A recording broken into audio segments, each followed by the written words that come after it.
Alright, welcome back. So this is the beginning of IUI number 4. So right now I am just leaving my acupuncturist office actually. So it got suggested, and I've seen it in other fertility vlogs with people who struggle with infertility about doing acupuncture, and so I decided this time I'm going to try it. And so just coming from the acupuncturist, and we are in IUI number 4. So this is cycle day 11 for me. So basically today was a follicle check.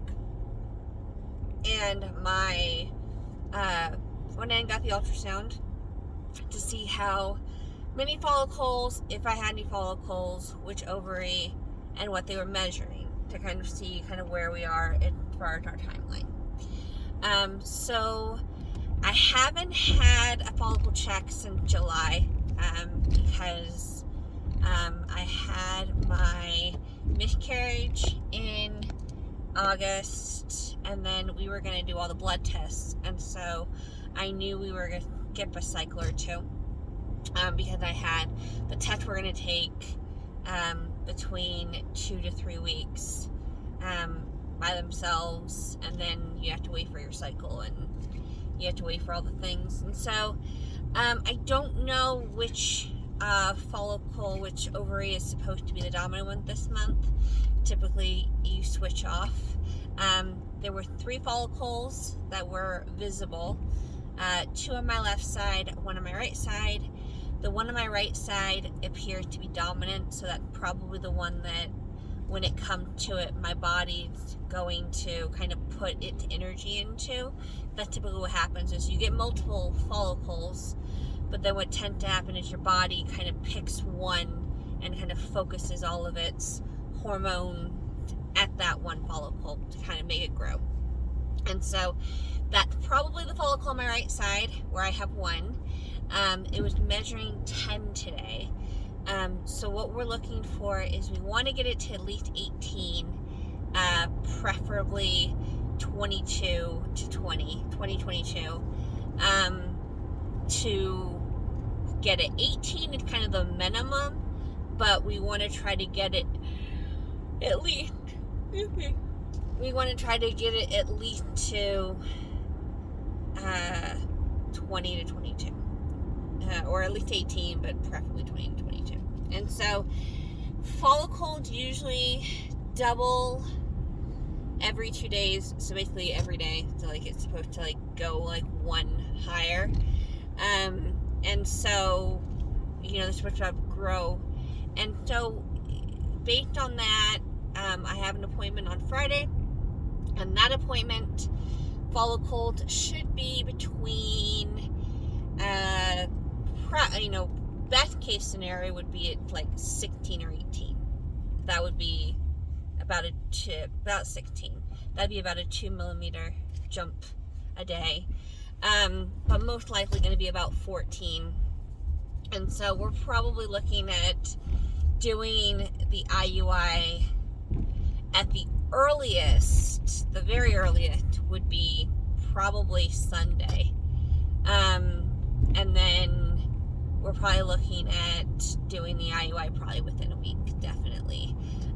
So I already bought everything I needed to buy. I've already paid for it. So now it's just my body getting ready to actually do it. So I start testing tomorrow, and testing for, so I'm testing to see if I'm actually ovulating and seeing if the follicles are growing. And so that's where we are. I did test last month, but I was very low. I never actually got any higher peak fertility last month, so that could be due to It could be I just didn't ovulate. That's not unheard of.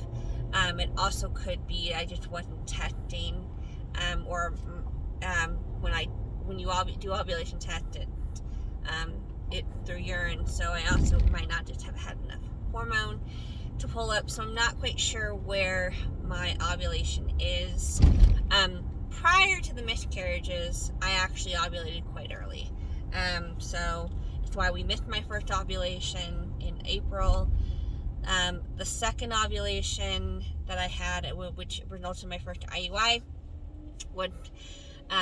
the follicle had maybe gotten to 16. It may be 18, but we weren't quite sure. But it was probably on the smaller side.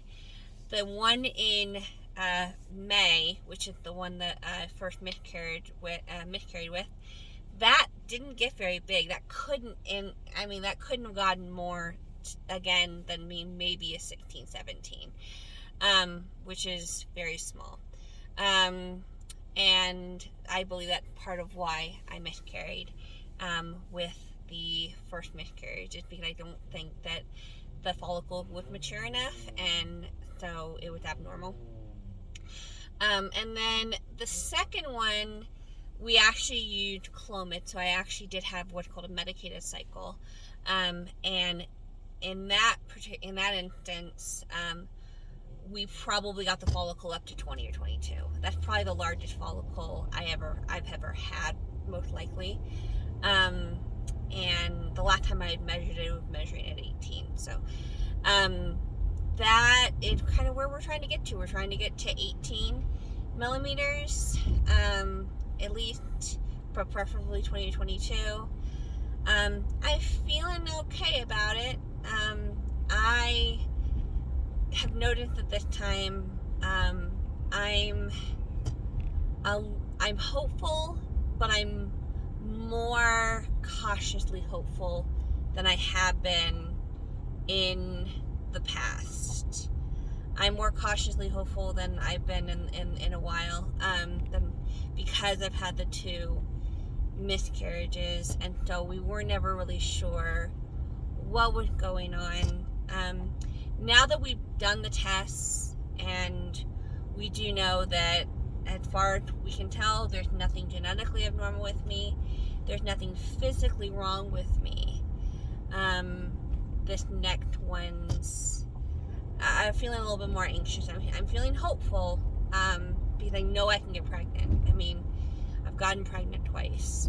And yeah, they were only chemical pregnancies, meaning that the only evidence I have for those pregnancies are blood tests. But that is the more accurate, anyway, to actually get a blood test. So I know I can get pregnant. Now it's just, can I stay pregnant? And that's what we're hoping for. And so, hence the chiropractic, to hopefully get some of that blood flowing and kind of target that area. And then also, I have also been going to a chiropractor. And so that's the other thing I've kind of been doing for myself, to kind of hopefully boost my ability to remain pregnant. Because at this point, that's what we are shooting for. We are shooting for being able to remain pregnant. But I'm hopeful, and I'm lucky because of the mental issues I've been having.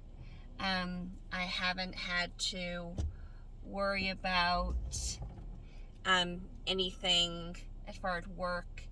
The 2-week wait, I don't have to worry about. In the 2-week wait, I don't have to worry about my job, which is kind of a nice thing to not have to have the added stress for. And so I'm ready for number 2, or gosh, number 3. It's IUI number 4, but I'm ready to get this done. And again, I'm excited. more cautiously optimistic than I have been. I've definitely been more optimistic with my prior ones. You know, the first one, I was really optimistic, and that was the one that it didn't take at all.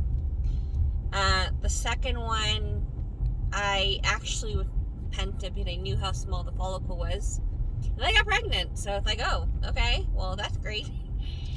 And then the one in July, a little bit more confident because, hey, I know I can get pregnant, so that, you know, yay. But this one, now it's the other end of that, where I know I can get pregnant, but can I stay pregnant?